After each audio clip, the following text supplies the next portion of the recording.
What is going on, everyone? Trust the Buzz here. If you're new to the channel, I make Charlotte Hornets content, so if that interests you, make sure you go ahead and hit that subscribe button down below. If you cannot tell by the thumbnail title of this video, in today's video, we're going to talk about how the Charlotte Hornets came back down.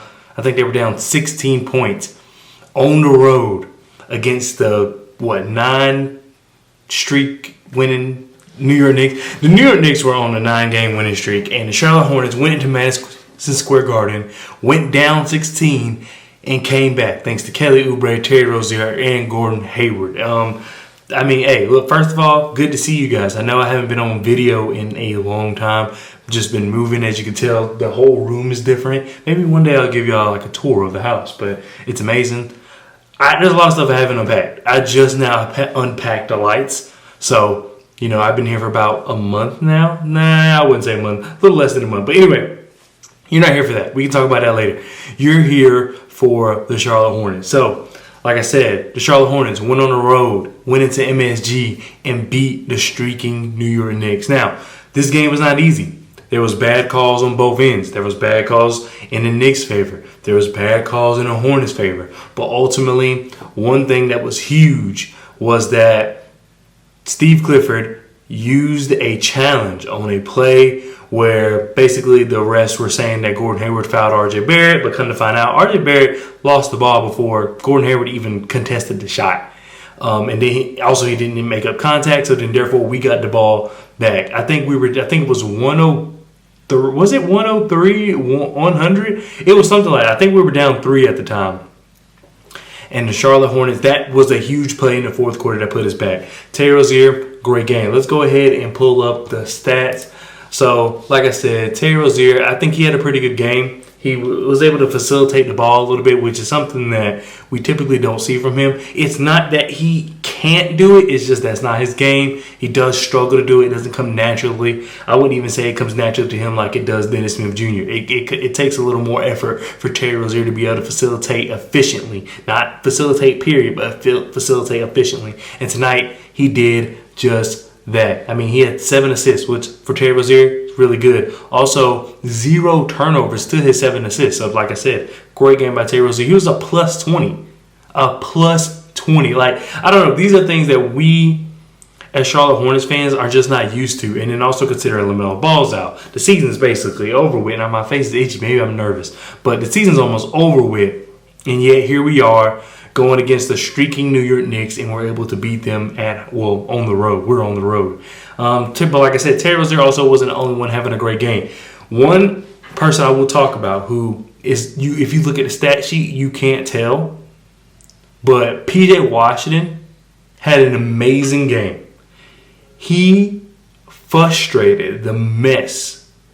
I'm not going to curse on here, but he frustrated the mess out of Julius Randle. Julius Randle did not know what to do. He got to the point where I think Julius Randle was trash talking Dennis Smith Jr. at the end of the game. And he was like, well, how many games y'all won? Or something like that. He was saying to Dennis Smith Jr. as Kelly Oubre was at the free throw line sealing up the game. And, people who are like that, they're lame to me anyway. I get it that the Hornets aren't good. I get that's something easy to say, but it's like, dude, they're beating you in this moment. That's what matters. It doesn't matter how many games we won at the end of the season. Our season's over. And one of the scariest things to do is play against a team who has nothing to lose. We have nothing to lose, but the team play like we're fighting for a playoff spot. Like I said, P.J. Washington he was able to guard Julius Randle at the 3-point line. He was able to guard Julius Randle when Julius Randle tries to push his way to the basket, which we know Julius Randle likes to do. He loves to play that bully ball. PJ was shutting all that down, and I think he did a great job. J.T. Thor even had a couple of possessions where he looked good being put on Julius Randle. So like I said, Julius Randle was 5 for 17 from the field and 2 for 9 from 3. So great job, P.J. Washington. It's not going to show up on a stat sheet necessarily, but watching the game, you see why the Hornets want to keep P.J. Washington. It's hard to find guys like that, and I'm pretty sure it's not going to be a cheap price, but it's definitely going to be not, they don't have to pay him crazy money to keep a guy like that could do what P.J. Washington does on those bigger type, forwards, I guess. P.J. Washington, like I said, excellent job. Another person who's playing out of their mind, Kelly Oubre, 10 of 17 from the field, 27 points, 5 rebounds, 2 assists, 1 block. But also, I think another thing that won't show up on the stat sheet for Kelly Oubre, he brought the swagger. I know there's a clip of him he was just trash talking, doing a first down sign after a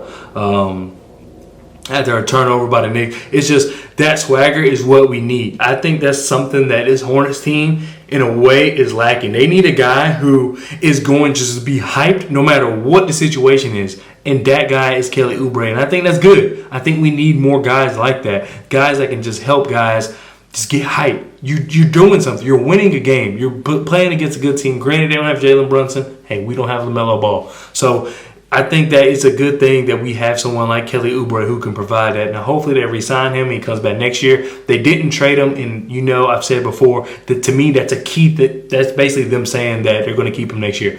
No way you don't trade Kelly Oubre if you don't think you're going to retain him going into next season. So I think he'll be back. What the number's going to look like, I have no idea. Mark Williams, he didn't look amazing, but he looked good. Like for example, they held the Knicks to 105 points, which is something the Hornets don't usually do. 105 points in this day and age is pretty good. Like, for example, in the first game, granted it went to OT, but the Knicks scored 134. And then in the second game, the Knicks scored 121. So to hold the streaky Knicks to 105 with Mark Williams, the best way for me to put it is that you could tell that he had an impact on defense. He was making them struggle. Shots weren't going in easy, but he didn't get the rebounds or blocks or anything that you wanted. But +8 obviously means he's doing something right if you're into that plus-minus. I just think overall this team just played a great game. I know Gordon Hayward talked about after the game, which we're going to talk about Gordon Hayward in a second, but I know Gordon Hayward talked about after the game that it was just a big deal to these guys to win this game. It was a big deal for these guys to be like, we're not playing our brand of basketball, so let's do what we do best and put the ball in the basket. And that's exactly what they did in that fourth quarter. In the second half, they scored, 62 points after only scoring 50 in the first half.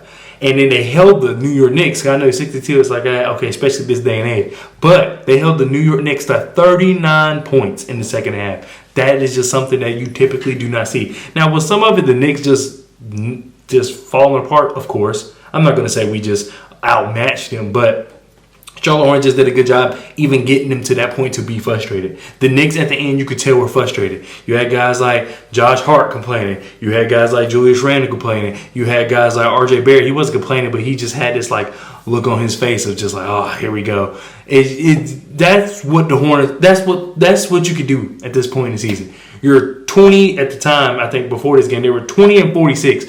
What else is there for you to do besides get on other teams' nerves?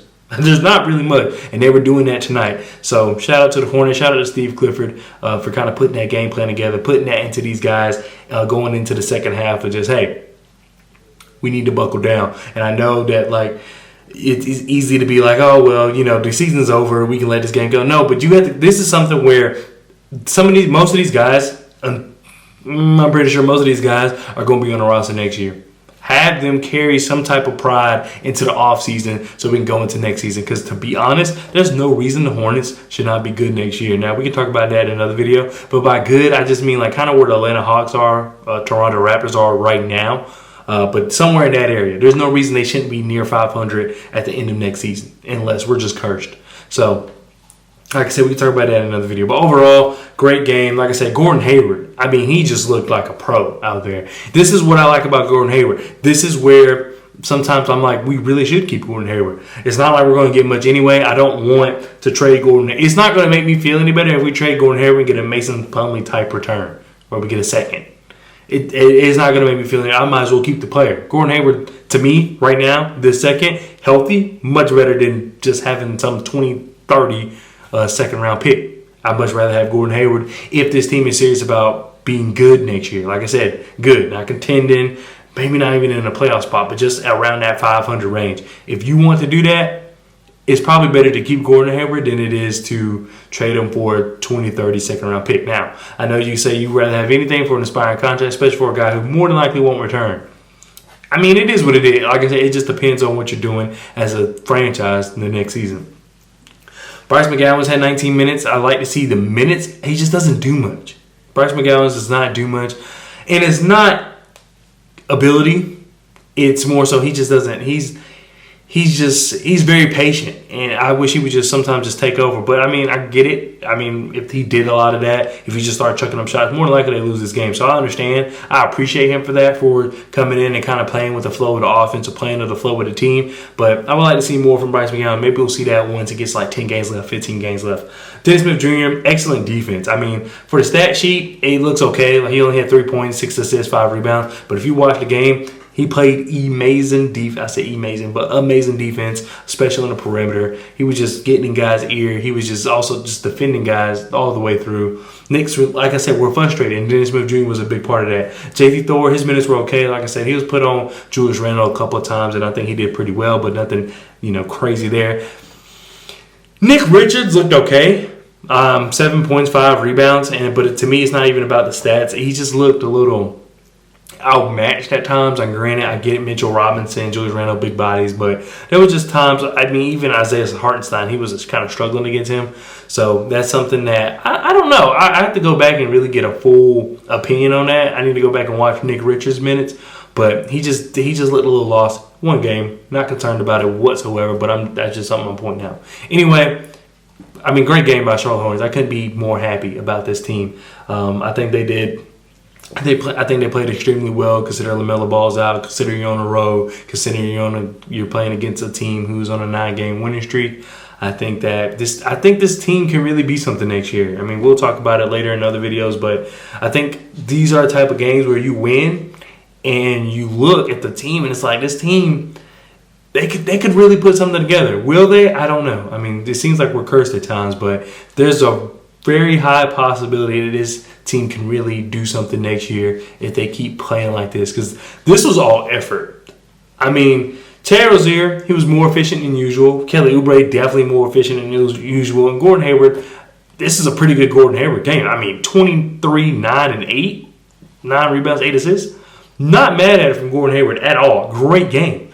Not saying he's going to have that game every time, but my point is, if you can get these guys to a line, be healthy, LaMelo Ball, Mark Williams from the jump, Miles Bridges more than likely coming back, add a high round pick. It's just these are the type of games where if these guys actually play, look what can happen. I get that the Knicks were missing, you could argue, their best player in Jalen Brunson, but we're missing our best player. And I know some people say it doesn't equate, but it does. Best player to best player. How valuable are you to your franchise?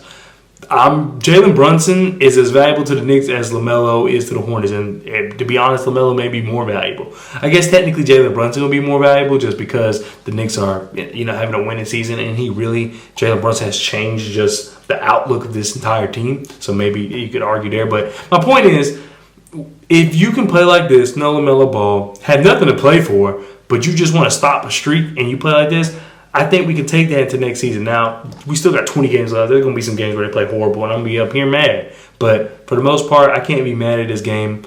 I mean, it was just good to see them play hard. That, if you've been watching this channel, that's one of my biggest things with them. But anyway, I've talked long enough. 13-minute video. Just, I'm glad to be back. I'm glad to be doing more videos where you can actually see me, where we can talk. I can have the screen up and whatnot and just talk hoops.